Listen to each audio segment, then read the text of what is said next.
romper así un pouco o xeo para falar un pouquiño sobre os motivos que tivestedes para considerar emigrar, desenrolar a vosa labor investigadora fora de Galicia. Entón, Alicia, a ti que che levou a sair de Galicia e desenvolver a túa carreira primeiro en Reino Unido e agora en Francia?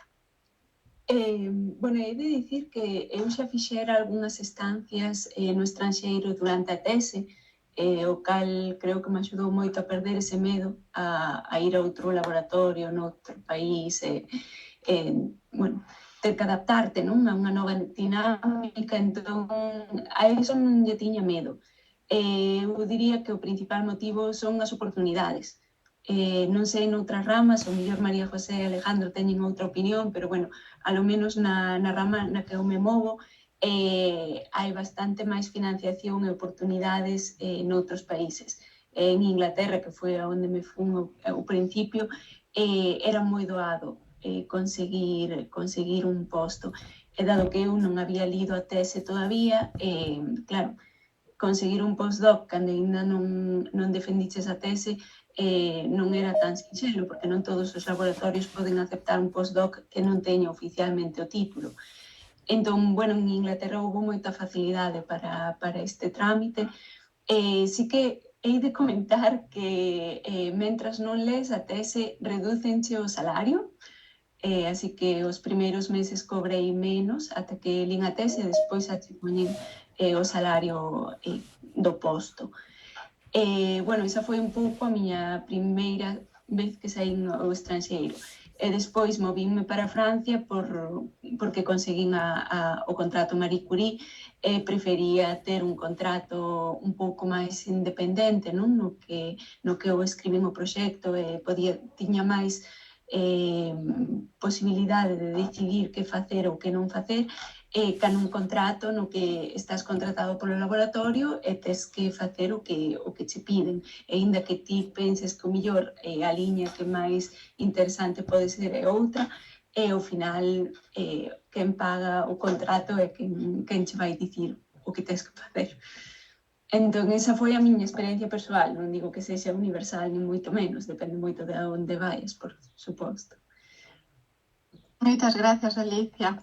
Sí, hai moito que discutir aí no Reino Unido. Por exemplo, que entre diferentes universidades no mesmo posto o salario é diferente, pero bueno, esos son outros temas que podemos falar logo. Para ti, Alejandro, cales foron os motivos para emigrar?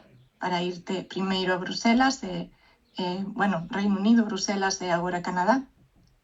Sí, bueno, a ver, o Reino Unido foi un pouco distinto porque foi un máster, non é unha decisión un pouco distinta a facer postdocs, a investigación e tal, pero en xeral diría, o sea, creo que, bueno, unha cousa que pasa no meu campo, que non sei se pasa nos outros, bueno, estou seguro que en algúns non tanto, noutros podes ser un pouco, é que a decisión non é se sair ou non sair, a decisión é se investigar ou non investigar, sabes? O sea, quero decir, en ningún momento existe a posibilidade de plantexarse non sair se queres investigar. O cal, eu personalmente creo que é unha postura relativamente sana, quero decir. No sentido, porque moitas veces, sabes, temos con esa, o sea, plantexas un pouco a saída como un paso complicado, sabes, moi custoso, todo isto, e obviamente implica unha serie de sacrificios, pero creo que son sacrificios inherentes a unha carreira investigadora, e creo que polo menos na etapa de postdoc é positivo que sexa así, porque realmente como a xente xera redes a nivel internacional, está conectado coa investigación que está pasando no mundo, o sea, creo que nunha formación investigadora é imprescindible sair. E creo que nese sentido eu non tomei a decisión de sair porque quixera sair, porque tiña ganas de vivir experiencias ou polo que fora, sino porque era parte da carreira investigadora, non? E non había o sea, non existe unha alternativa. E penso que non estaría de máis que digamos, que se entendésemos un pouco máis así, máis que como unha decisión entre quero sair porque X ou prefiro quedarme porque Y. É que igual quedarse non é unha opción se queres facer investigación, digamos. Eu estou de acordo contigo. Ti, María José, cal é a túa postura e cal foi a túa experiencia? Sí, eu estou de acordo. Eu, durante a tese, estuve en 3 meses en Francia, un pouco porque se queres ler a tesis europea, tens que facer unha estancia de 3 meses fora. E como todos os meus compañeros de tese, pues, bueno, pues a min coincidiume, ao principio iba a ir a Portugal, pero bueno, ao final cambiaron os plans, mandaronme a Lille. Volvín a Galicia, acabei a tese, propuxeronme un postdoc aquí en Lille como continuación do que fixera durante esos 3 meses. E bueno, pois, de facer un postdoc que, como di Alejandro, máis ou menos hai que facer un postdoc todos, pois digo, bueno, pois nun sitio que xa coñezo, é un tema que coñezo, e bueno, pois vamos seguir. Entonces foi por eso. Moi ben. E despois Bueno, unha cousa leva a outra, e bueno, pois ao final vaste liando. e tivestes aí para largo plazo, non, María José? No, eu No? digo que estou de Erasmus. Así que nada, eu estou todo o tempo mirando cousas de volta. Nada, é un Erasmus que ao final dura máis tempo do previsto, pero bueno, que me vexo facendo as maletas. De feito, eu vou cada 2 meses ou así, vou 15 días. Na Nadal estuve en febreiro, estuve en abril, volvo 5 semanas en verao, así que nada, eu en canto podo marcho e en canto poda marcho. Moi ben. Pero claro, sí, as oportunidades son distintas. Habrá que facer unha concesión, claro, non... Haberá que cambiar de aspecto, haberá que ter o mesmo traballo que fora en España ou en Galicia, un pouco máis complicado. Pero bueno, Sí. pouco a pouco. Sí. Bueno, sobre todo esta creo que vai máis para Alicia e Alejandro, vendo as vosas biografías. Somos todos migrantes, pero no caso de Alejandro e Alicia, migrastedes en varios países. Foi moi diferente a primeira experiencia da segunda. Bueno, os dous empezastedes en Reino Unido, ainda que ti foras como máster, Alejandro, igualmente o vivir na cultura e todo é un cambio. Despois, vedes diferencias con esa experiencia en Reino Unido, que foi a primeira, con logo Francia ou Canadá, ou Bélxica. Bueno, empeza ti se queres, Alejandro, ou como queirades. Sí, bueno, a ver, obviamente hai diferencias, non? Eu a experiencia en Reino Unido separo un pouco porque, de novo, é máster, obviamente, ves un pouco é o que é vivir noutro país, pero sigues sendo estudante como tal. Cando eres estudante é moito máis fácil toda a parte social da vida que cando non o eres, porque, bueno, pues, hai toda unha serie de estructuras que axudan a que eso sexa así, non? Entón, obviamente, pois, digamos, a adaptación ao novo grupo non é igual de sinxela. É máis complicado cando eres máis maior, vas como postdoc, vas a un traballo no que o número de compañeros que tes é máis limitado, entón as opcións de socialización menores, tal. Pero bueno, en xeral penso que o ambiente en todos, o sea, por poñer algo semellante é positivo, e que o ambiente en todos os casos foi un ambiente moi internacional. En xeral, a academia suele ser moi internacional.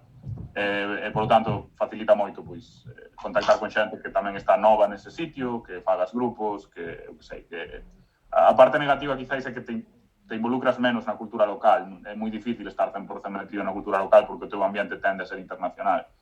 Pero, bueno, despois, obviamente, hai diferencias entre países. O estilo de vida europeo non é o estilo de vida norteamericano aquí, no? A nivel, pois, de novo, a socialización, a cultura do traballo, hai cousas que son distintas nun sitio e noutro, no? Eso é inevitable, pero se son para un par de anos de postdoc, o que suele ser, hasta está ben probar cousas distintas, no? Logo xa irás criticando o que queiras criticar e con razón.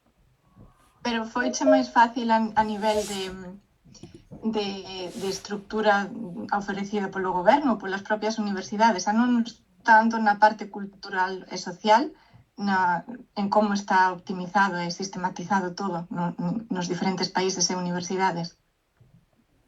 Eu creo que foi parecido de sinxelo ou de complicado, segundo o que iras mirar. Hai moitas cousas que son moi complicadas sempre cando te moves a un país. Eu nunca tuve unha experiencia na que me movera a un país e a transición a todo o sistema burocrático dese país fose suave. O sea, sempre é moi complicado porque hai un montón de cousas que non entendes e que non, sabes, levache meses entender como funciona.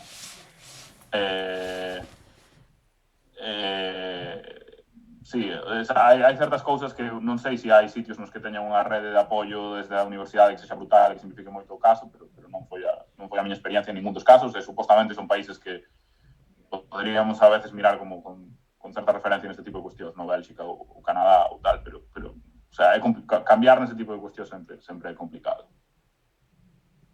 Ti, Alicia, cal é a túa experiencia? Nalgúnas cousas estou de acordo con Alejandro, noutras a miña vivencia foi un pouco diferente.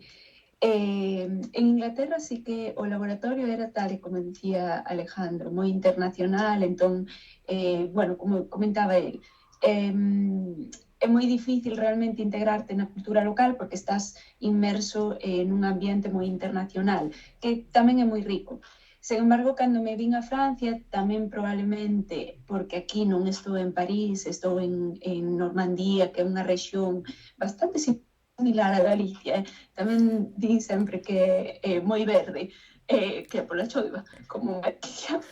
E claro, iso fai que a universidade non sexa tan internacional, fai necesario falar francés, e vino con compañeiros que viñeron facer un postdoc aquí tamén con a Marie Curie e non falan de feito francés e vexo as dificultades que teñen en cousas do día a día que para mí, por exemplo, son moito máis sinxelas. Entón, sí que crea esa necesidade de o mellor falar a lingua para realmente poderte integrar a nivel local e poder bueno, facer un montón de cousas administrativas que senón complicanse moito. En contraposición, direi que en Francia funciona moi ben o servicio este europeo, que eu creo que está por toda a Unión Europea, Euraccess.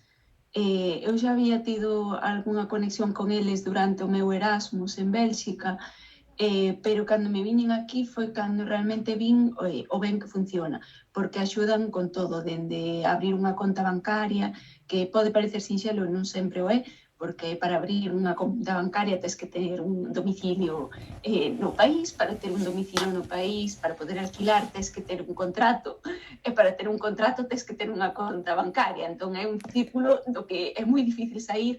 Eles están aí para apoiar e para axudar, teñen convenios, entón, bueno, facilitan moitísimo estes trámites. Sen embargo, cando me fui a Inglaterra, non foron tan difíciles os trámites, non eran tan estrictos, abrir unha conta bancaria foi moito máis sinxelo, pero sí que é verdade que non contaba co apoio, así que simplemente foron diferentes vivencias.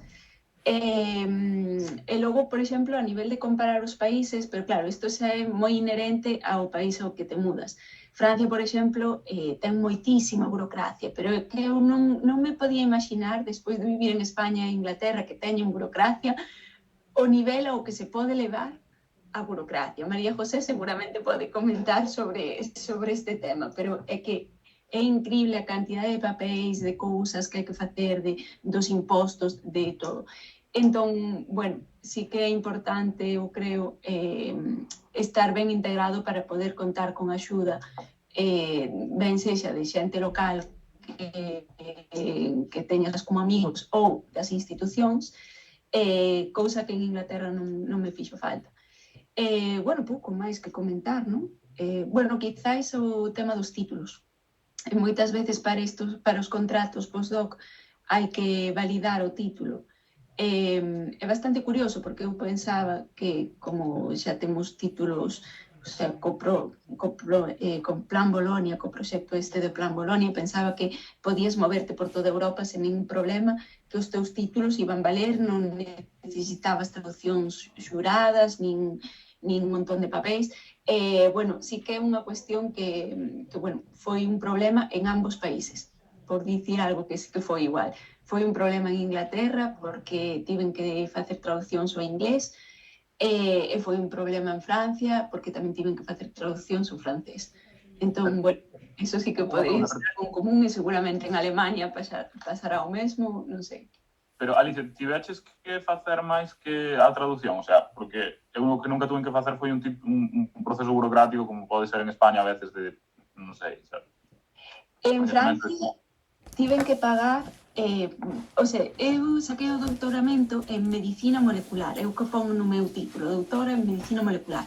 En Francia tiven que entregarlle ao Ministerio de Educación e pagar as tasas para que me validaran o título. Problema, que como pon medicina, os títulos dos médicos van polo Ministerio de Sanidade. Eu entreguei-no polo Ministerio de Educación porque veño de bioloxía, para min non son médica. Entón, para min o lóxico era que fora polo Ministerio de Educación, porque, bueno, ao final non deixa de ser un título en biología, ainda que poña medicina molecular, non deixa de ser unha rama, e denegaron. E fun ao Ministerio de Sanidade, pero non son médica, eu non estudei medicina. Así que tamén me denegaron, aí sí que non tiven que pagar as tasas. E voltou o proceso ao Ministerio de Educación cun anexo do Ministerio de Sanidade para explicar que... Pero creo que tamén ten moito que ver co tema da burocracia. En Francia hai moitos trámites, como que non son capaces de aceptar as excepcións. Sen embargo, eu non validei ningún título, non tuve que traducir ningún título, nada de nada. Eu teño os meus títulos da USC e xa está. Nunca tiven que traducir nada aquí. Nin, por exemplo, para os post de MEDDECONF, para ser profesora titular, que tens que pasar, hai unha acreditación como a da NECA, pois foi sinxelo, entre comillas, con a axuda de franceses que teñen experiencia e que conocen ben o sistema, pero vamos, que non recordo traducir ni ningún problema. O que sí aquí pídenche moito un papel que che escriben o día da tesis como se chaman, os membros do tribunal, que en España non existe. Entonces, eso sí que me foi un pequeno problema, pero bueno, despois justificando que pues, non existe ese papel, pois xa está. Sin embargo, eu no que noto moitísima dificultade ao revés, para pedir as acreditacións da NECA e para pedir, de verdade, que é imposible. Pídenche, que che piden? Que si o DNI electrónico para tal, que si non, ten que ser un certificado. O certificado cadúcame dun momento a outro. De verdade, pareceme super complicado o da NECA. Moitísimo máis complicado do que me pareceu cando viñen aquí, pero tamén pode ser, depende dunha universidade a outra, eso non o sei. Se non, tamén podo dicir que na facultade son a responsable de relacións internacionais. Entonces, vou axudar aos estudiantes a que se vayan de Erasmus e tamén son a persona que vai acoller os que chegan. Poños en contacto con Eurases, como di Alicia, que funciona moi ben. A verdade é que lles axuda moitísimo. Os europeos, e sobre todo ano pasado tiven un estudiante de tesis do Perú e tiña moitos problemas ca visa e con todos estes permisos de residencia e todas estas cousas de... Bueno, que ao mellor Alejandro tamén tuvo problemas destos ao sair de Europa. Pero sí que a oficina de Eurases funciona moi ben. E despois, non sei que a nivel da universidade hai moito apoio á xente que chega. De feito, fanlles reunións, fanlles festas, fanlles comida de tal sitio para integralos e para que a xente este integrada. Mais en licenciatura ou un máster que despois en doctorado. En doctorado é máis, bueno, no teu laboratorio. E a mí tamén me pasou os primeiros anos, eu falaba inglés, pero bueno, non había ningún problema, hasta que ao final cheguei a un laboratorio no que estaba menos internacionalizado e non che toca outra que falar o idioma do país. Pero sí, bueno, co inglés vas tirando.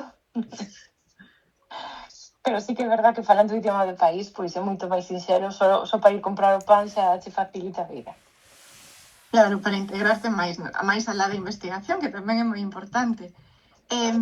Entón, María José, xa dixestes antes que a ti sí que che gustaría volver a Galicia. A medio longo prazo, como dirías? En que condicións terían que darse para que iras volver? Pois mira, eu estou mirando as ofertas de axudante doutor, as ofertas estas, bueno, é que tamén é máis ou menos o que hai, porque o problema que teño é que eu son investigador e docente, e non teño un currículum solo de investigador de que me dedico a eso. Teño unha carga docente bastante elevada, teño os estudiantes de Erasmus, por exemplo, por eso que non son solamente investigadora para pedir unha super beca destas moi guais. Entonces, por eso estou mirando máis os de profesor docente e investigador, e se non, eu como son farmacéutica sempre me quedo a traballar nunha oficina de farmacia.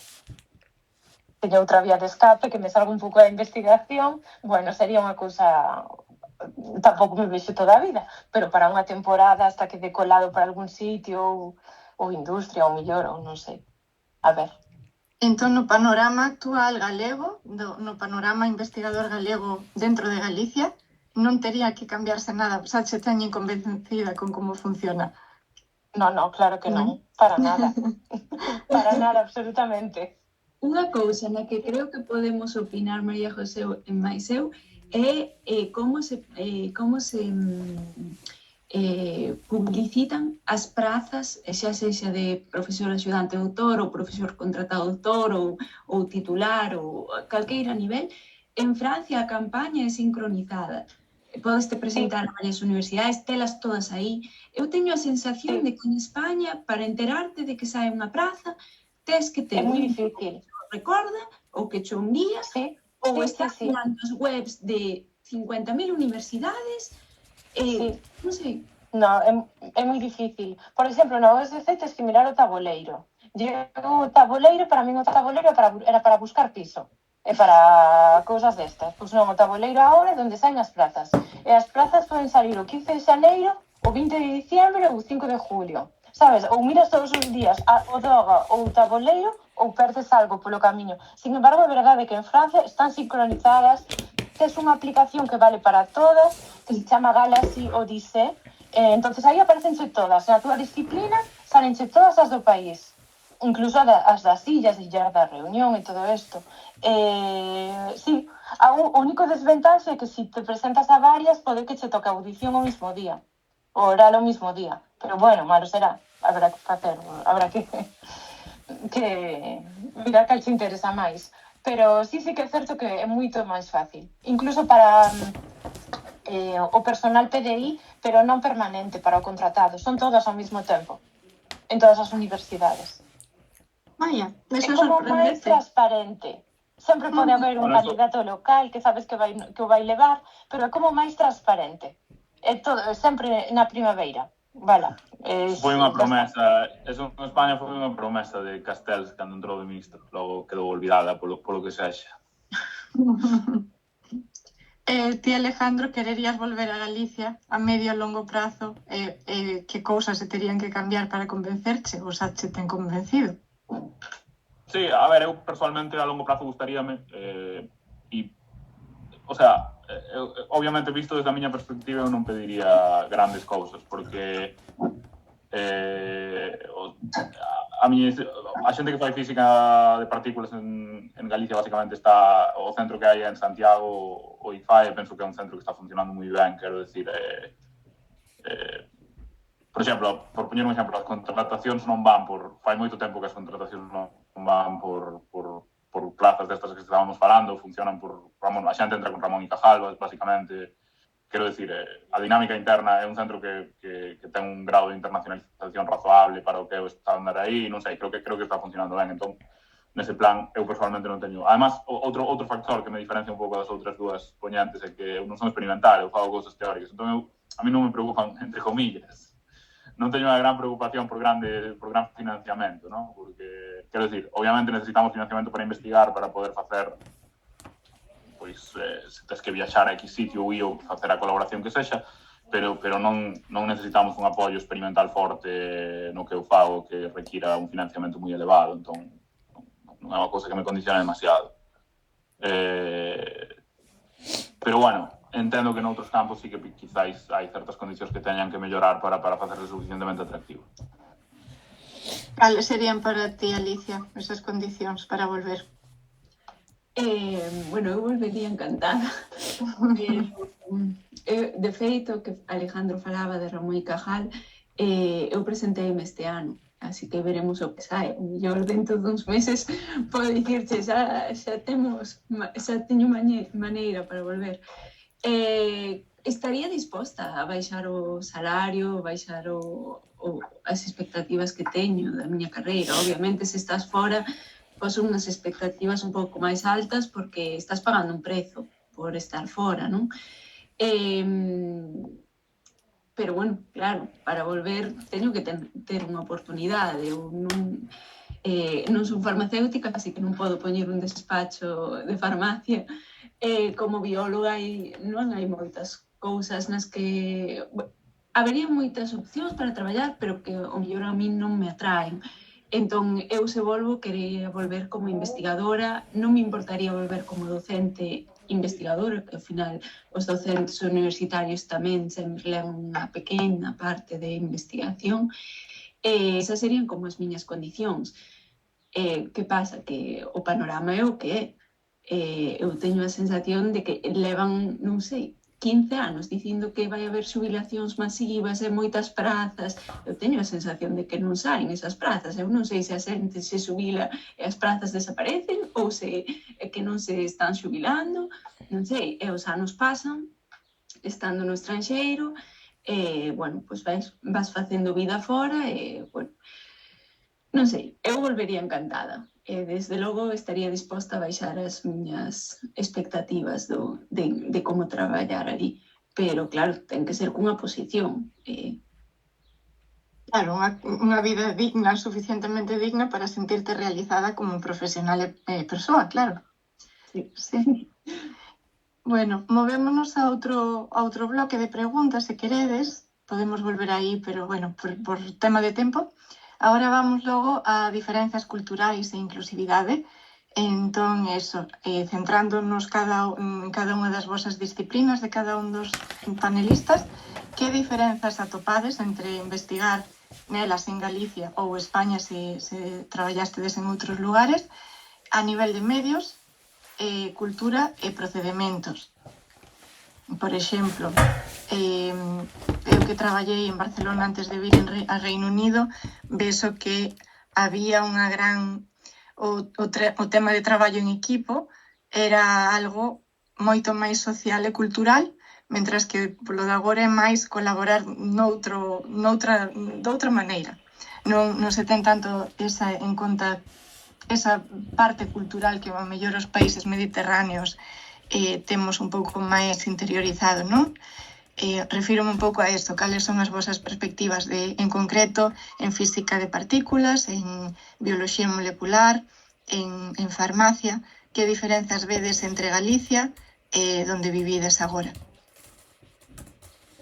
Pois eu non noto moitas diferencias a nivel traballo, a forma de traballar e todo isto, tampouco... Pero claro, eu penso que iso é moi específico, é de departamento a departamento ou de laboratorio a laboratorio. En xeral é máis ou menos. Non sabería que decir. Hai moitos medios aquí, hai máis medios. Non sei se Alicia está... Sí. Tes moitos medios para coller un estudiante, colles un estudiante sin problema, pero tamén depende de departamento a departamento. Supoño que hai laboratorios máis pequeniños ou máis departamentos que teñen máis problemas para poder contratar a alguén, pero bueno, aquí podes conseguir unha beca para coller un estudiante de tesis, non digo facilmente, pero bueno, relativamente fácil. En España parece que tens que construir un castillo. Completamente de acordo co que expón María José.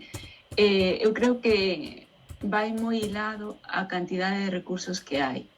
A min dame moita mágoa. Ainda houve unha noticia fai uns días, dun centro novo que se vai abrir en Barcelona con financiamento da Fundación da Amancio Ortega. Dame moita mágoa que non se aposte por Galicia. Quero dicir, vale, en Galicia non somos pioneiros o mellor a día de hoxe en ciencia, pero hai moita ciencia excelente, hai moitos científicos moi bons que consiguen atraer financiamentos importantes. Entón, non entendo por que non se aposta realmente por facer centros de investigación pioneiros, porque se acaban levando sempre para os mesmos sitios. Eu entendo que Barcelona, Madrid, cidades que están ben conectadas, que son internacionais, que reciben moita xente, van ter máis facilidade. Pero o País Vasco é un claro exemplo de que se apostas por montar centros de investigación de calidade, poden ser adiante e poden ser igual de competitivos que centros que estén ben situados en Madrid, Barcelona, París, Londres. Entón, a min dame moita mágoa ver que non hai como unha aposta firme pola ciencia en Galicia. Creo que iso podería axudar a que a ciencia fora de maior calidade, e isto levaría por volver un pouco á pregunta de da colaboración entre investigadores e todo isto. Quizáis en Galicia, eu non é que notara, realmente non é que notara que se colabore menos en Galicia, pero sí que notei máis competitividade.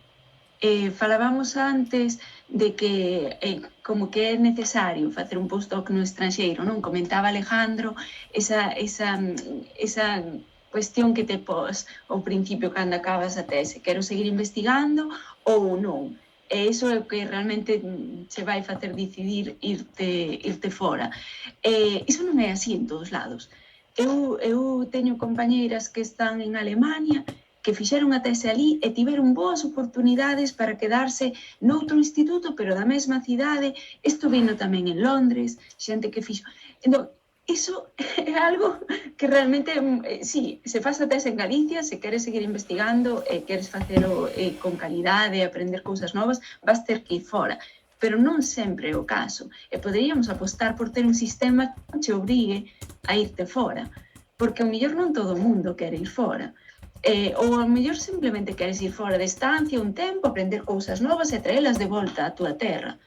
Entón, non sei, esa é como a miña opinión, pero deixo que Alejandro e María José opinen tamén, por non monopolizar. Sí, estou de acordo. Estou de acordo. Perdón, sigue, María José, sí. Non, só dicir que estou de acordo e que sí, Barcelona e Madrid están ben comunicadas, pero unha cousa chama a outra, sabes? Se hai un gran centro de investigación, tamén as comunicacións van cambiar. Así que, bueno, sí. Preguntaba a Alicia, digo, antes de contestar o que iba a decir, pero porque me interesa esto último que dixaches. O sea, esa xente que se quedou normalmente son en postos de investigador principal ou son, porque eso é que tamén hai que distinguir un pouco entre campos, non? Eu entendo que nos vosos campos onde tedes laboratorios e todo isto, tedes distintos roles que podedes cubrir. Non necesariamente sempre teñen que ser figuras de investigador principal ou... O sea, quedáronse facendo postdoc dúas xa tiñan a carreira bastante orientada hacia ser PIs, hacia ser investigadores principais. O que pasa que xusto despois da tese quedáronse como postdocs. É simplemente esa idea de non ter a necesidade de migrar para ter unha boa carreira en ciencia. Non sei se me explico. Porque en Galicia, se non vas fora, non vas poder ter unha carreira... Non, a mí sorprendía por eso, porque eu non, o sea, quero dicir, eu no meu campo non hai ninguén que poida facer eso, o sea, eso non existe. Era o que por eso eu planxaba as cousas como os planxaba na primeira pregunta, porque esa opción non existe. O sea, a ver, obviamente, se estás nunha cidade que ten 8 universidades moi punteiras, pois unha vez cada N anos hai alguén que fai o postdoc noutra universidade desa cidade, vale? Pero é unha cousa que estadísticamente é completamente insignificante, o sea, non é... Ninguén pode plantexar a súa carreira así, eso non pasa casi nunca. Pero, o sea, eu, por intentar recentrar un pouco co tema da pregunta que falaba antes, o sea, eu creo que sí que non teño hai que diferenciar de novo tamén nas disciplinas que requiren unha grande inversión económica de outras que non requiren tanto, non? O sea, vos probablemente vedes unha gran diferencia entre estar fora ou non. Eu personalmente teño que decir que non vi unha grandísima diferencia entre o que pode ser a dinámica dun grupo no estranxeiro ou a dinámica dun grupo en Galicia se o grupo funciona medianamente ben. Creo que temos que pôr en valor tamén as cousas que temos. Creo que hai cousas que se están facendo relativamente ben en Galicia e que poden crear centros que sexan atractivos. Eu poñía exemplo do meu, que estou bastante contento de como funcionan, pero, bueno, hai outros centros de investigación destos singulares. Non sei cal foi que recentemente levou o recoñecemento este María Mestu tamén do goberno, non sei se foi o CIMUS ou un destos. Non sei. Quero dicir, hai centros que están funcionando con parámetros que eu considero que son comparables aos que pode haber noutras partes de España, en particular, senón do estranxeiro, non? Sí creo que, o sea, facendo, por mencionar algunha diferencia que creo que, o sea, isto vai sonar como unha tontería, pero creo que é importante e creo que, o sea, non é unha cousa capital, pero sí que creo que é unha diferencia que temos que plantexarnos, non? O sea, e que ten un pouco que ver co que mencionabas do tema, non sei como está funcionando o tema desta fundación de Amancio Ortega ou todo este tipo de cuestións, pero, digamos, o sistema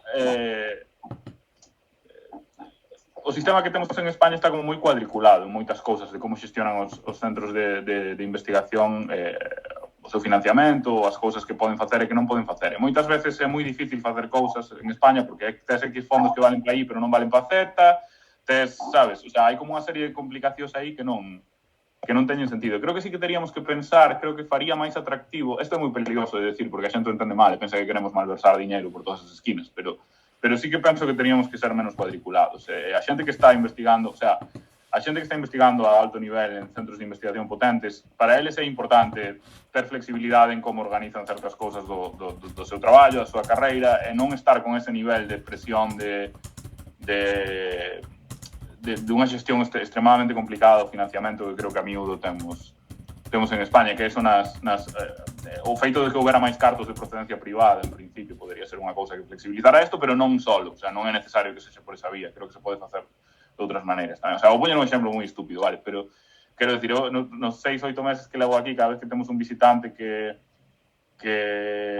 ven dar unha charla, pois faise un evento a nivel de departamento, pequeniño, do grupo de investigación, pois non sei, sabes, faise un coffee break con él, ás veces vaise unha cea, todo isto está perfectamente coberto por parte do grupo de investigación. Isto en España é extremadamente complicado. É moi non trivial facer isto en España. E xa sei que é unha tontería, non é algo necesario, pero quero dicir, ten sentido que estemos complicando tanto este tipo de cousas, igual que isto, podese falar de detalles de como organizas viaxes a congresos, todo este tipo de cuestións. Todo eso fai un ambiente que é menos atractivo, que complica moito a vida da xente que traballa aí. Penso que eso sí que é unha diferenza cultural que igual deberíamos aprender, ¿no? Esa necesidade constante de ter todo ultra observado, ultra controlado, ultra justificado, hasta niveles que a veces son estúpidos porque non confías na xente, basicamente porque o sistema non confía na propia xente que ten ese sistema. Totalmente, estou de acordo igualmente. Unha cousa é ter as cousas sistematizadas e protocolarias, pero outra cousa é, ás veces, bueno, métome demais e eu non son panelista. Movémonos logo, bueno, no mesmo bloque, retomando un pouquiño máis o tema cultural de sociocultural. Cal foi o maior reto, se tuvestedes algún reto no vosso traballo relacionado con diferencias culturais entre Galicia, Francia ou Reino Unido, ou Bélxica ou Canadá? María José, empeza a ti se queres.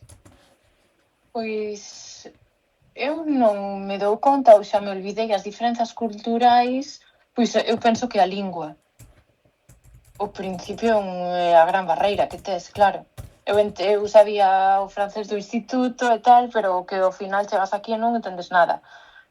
E vas entendendo cando unha persoa che fala só, bueno, pouco a pouco. Acórdame, podo unilo co cultural que decía Alejandro, eu cada vez que comíamos todos no laboratorio que había un evento así, eu non entendía nada. Pero bueno, eso pouco a pouco. Eu penso que para mí foi a barreira máis grande, cultural. Si, a lingua podemos meter dentro de cultura, pero se non do resto, pois sí, comen cousas distintas, ou tampouco, sí, bueno, pero tampouco é o máis salientable, eu penso. Os horarios, que me parece moi ben, que paran menos tempo a mediodía e saen antes de traballar. Según en Galicia ou en España, o que está hasta as 8 da tarde, as 9, genial, pois aquí ás 6 da tarde non hai ninguén. Xa marcharon todos e como que tes máis vida familiar, máis tempo na casa. Ao chegar comes máis rápido e bueno, eso sí que me parece positivo. E en Inglaterra supoño que parecido. Sí, os horarios da comida é como o primeiro que choca, pero eu, como a Francia xa viña de Inglaterra e ali xa habíamos acordado comer a 1:30, non foi tampouco tan duro o golpe, non? Pero sí, os horarios quizáis son unha desas cousas culturais que chocan ao principio. A lingua tamén, a min é de dicir que non sei se o podemos considerar cultural, pero unha das cousas que sempre me costa cada vez que mudo dun país a outro a nivel laboral é entender o sistema, porque a carreira académica é realmente moi diferente en todos os países, pero incluso o que duran as teses doutorais ou como se defenden as teses doutorais, como é o proceso de defensa.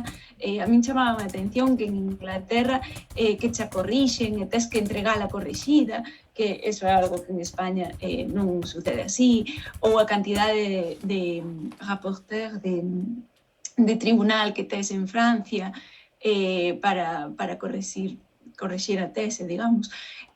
Ou en Alemania tamén, os procesos que teñen, non sei, é algo que sí que me chama a atención, que para o internacionalizada que está esta carreira, o diferente que é en canto te moves dun país a outro. Totalmente.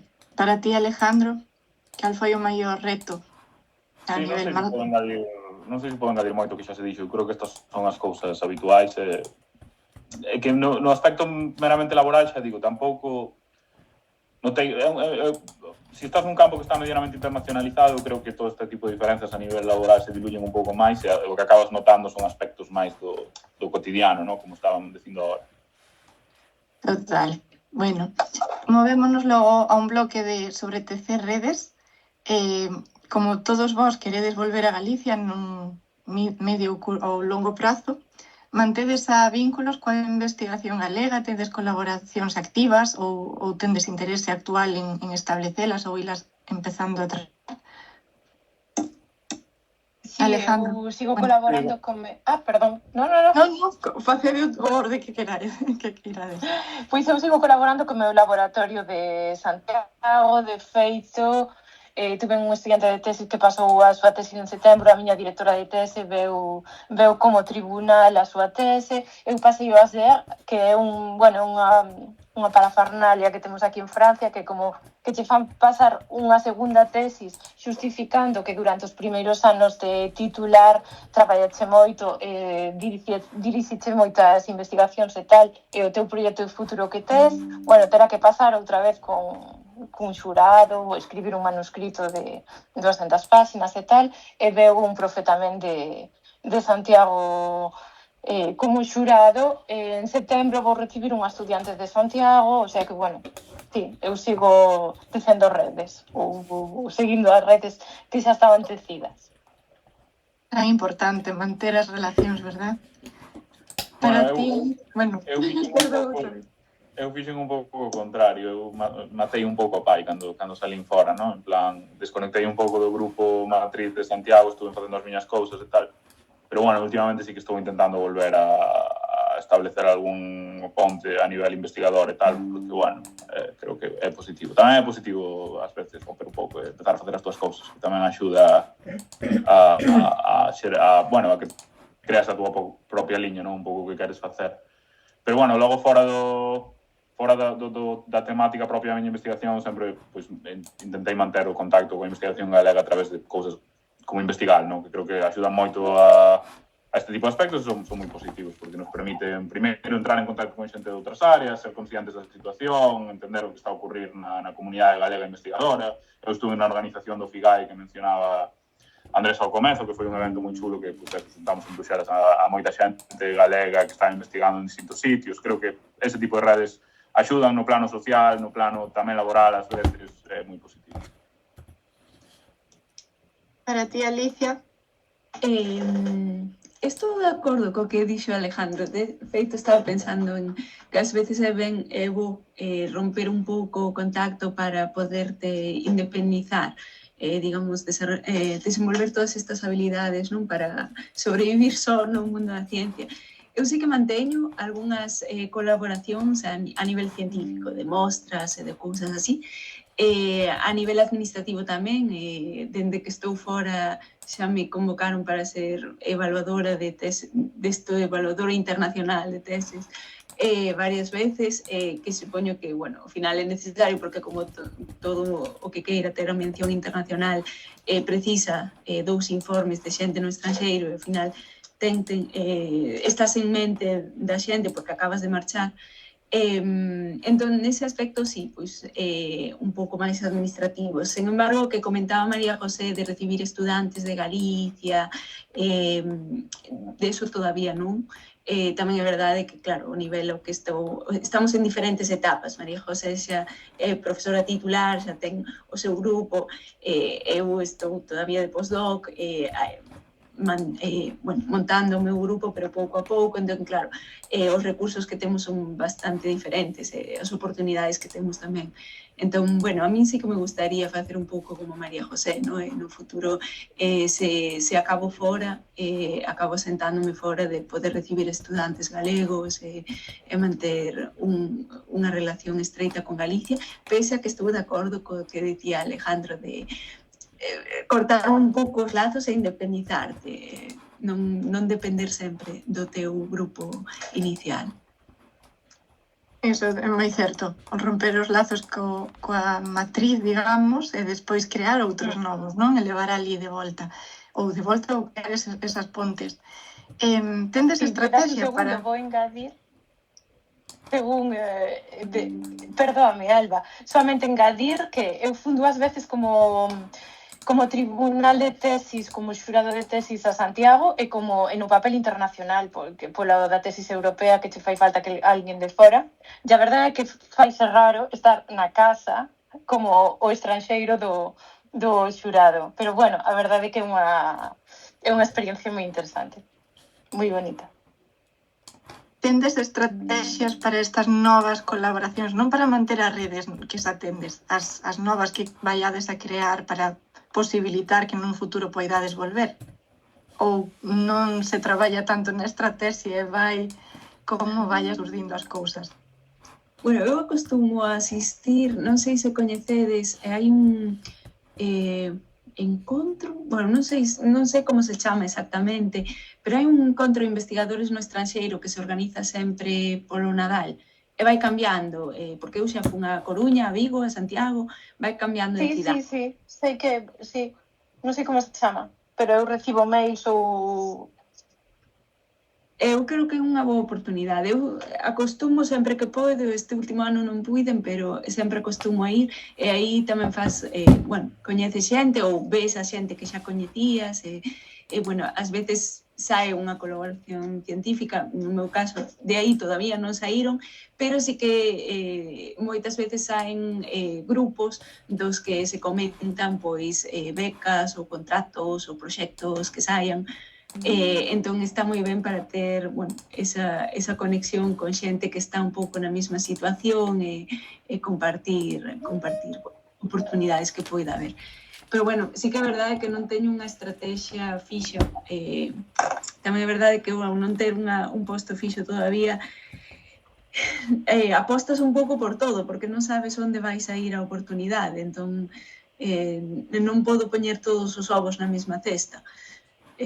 Bueno, supoño que é diferente para mí. Falo de María José porque ela sei que é titular. Alejandro, entendo que como postdoc tamén estás un pouco na mesma... Sí, eu podería decir palabra por palabra o que dixaches caso, o sea que non teño moito que engadir. Para finalizar e abrir as preguntas aos asistentes, que consellos e que cousas lle queredes decir aos asistentes que non faláramos así un pouco os grandes highlights dos consellos para quen queira emigrar e empezar a súa carreira investigadora no estranxeiro? Eu penso que é positivo. Eu penso que é positivo a nivel cultural, ves como se traballa noutro sitio, ves como traballa outra xente, ves outras, non sei, faiche sair un pouco do cascarón da zona de confort. Axúdate a adaptarte tanto a nivel cultural como a nivel traballo, e son de experiencias que son enriquecedoras. Sí, eu creo, unha cousa importante que creo que, sobre todo, se hai xente que estea en etapa de doutoramento, porque unha vez que xa fuches unha vez facer un postdoc fora, máis ou menos xa tu eches que pasar por isto, probablemente, pero é importante que quizáis eu non mo dixeron no seu momento, teria estado ben. É importante que na tese fagas un mapa mental de cal é a situación mundial do teu campo. Bastante o máis, digamos, o máis exacto posible, no sentido de que grupos fan cousas que son semellantes ao que faz ti, que te interesaría potencialmente traballar con eles. Obviamente as estadías fora axudan moito a isto, porque normalmente pois xa se o teu director ou directora dice que vais a este sitio, xa xeras contacto con ese sitio e é porque tedes unha certa correlación temática, non? Pero, claro, hai que saber ese tipo de cosas para saber un pouco a onde estaría ben solicitar postdocs, non? E cal, eu non quero, o sea, supoño que por áreas depende moito de como se accede a un postdoc, non? Por exemplo, nós en física teórica hai un sistema centralizado mundial que tú mandas solicitudes a través dunha web e se evalúa, o sea, a xente de cada universidade evalúa e decide a quen quere coller, non? Tú decides a que universidades mandas, pero como unha cousa moi centralizada. Sei que noutros campos é menos centralizado, pues a xente se move máis por contactos directos que o director ou directora poida ter, ou cosas así. Quero dicir, a implementación práctica en cada campo pode variar, pero eu creo que é importante saber cal é o, digamos, o mapa mundi de cousas que se están facendo no teu, onde te podría interesar moverte, e actuar un pouco en consecuencia. E logo unha cousa que é como moi... é un pouco conxuntural, esperemos que non dure moito, pero non sei se hai xente que vai a ter que pedir postdocs este ano, pero eu estando do outro lado do Atlántico diría que vai ser un ano difícil, porque ou uns anos difíciles, porque a principal fábrica científica do mundo sei que nas universidades están tendo moito medo a contratar e sei que, o sea, hai moita xente en Estados Unidos que está dubidando sobre se contratar ou non contratar postdocs, porque hai moita xente que che di, o sea, nós aquí estamos recibindo moita xente de Estados Unidos dando charlas e tal, e todo o mundo dice o mismo, os cartos teños, pero non os quero comprometer, e non sei se os vou ter. Entón hai unha situación de incertidume que realmente, o sea, é un mensaxe un pouco pesimista, pero realmente creo que é importante que a xente saiba que poden ser uns anos un pouco complicados neste aspecto, porque moitas das prazas que podía haber habitualmente quizáis pois ou non estean, ou estean menos, ou sexan menos seguras. Bueno, aquí por intervir un pouco no Reino Unido, as boas noticias son que dende o ano pasado, pois a pesar do Brexit, sí que se poden aplicar a fondos europeos por fin, houve algúns cambios nos convenios. Entón, neste lado do Atlántico, sí que estamos máis ou menos mellor, diría eu, que do que estábamos, pero dende logo, no outro lado, van as cousas non moi ben. Bueno, Alicia, cal é o teu consello principal ou o que queiras engadir? Bueno, por mellorar un pouco o ambiente de pesimismo, que a verdade é que unha mágoa, bueno, eu espero que Europa saiba responder a esa situación que está a ocorrer en Estados Unidos.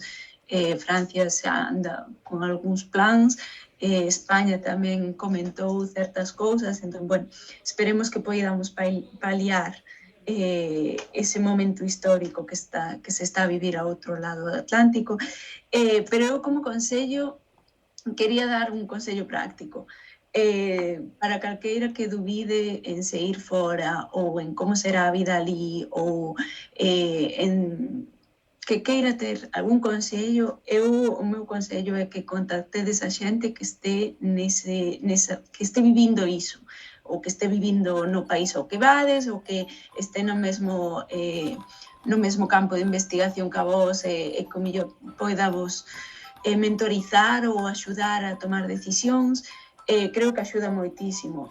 Creo que para iso investigar é un bo sitio, porque, bueno, aparte de que teñen esta rede con este mapa de onde está cada persoa, eu xa falei con varias persoas en diferentes momentos, pois, cando apliquei o de Alemania, ou, por exemplo, agora con María José, que está aquí presente, que me axudou cuns temas do goberno francés, bueno, dunha aplicación co goberno francés para unha entrevista que teño.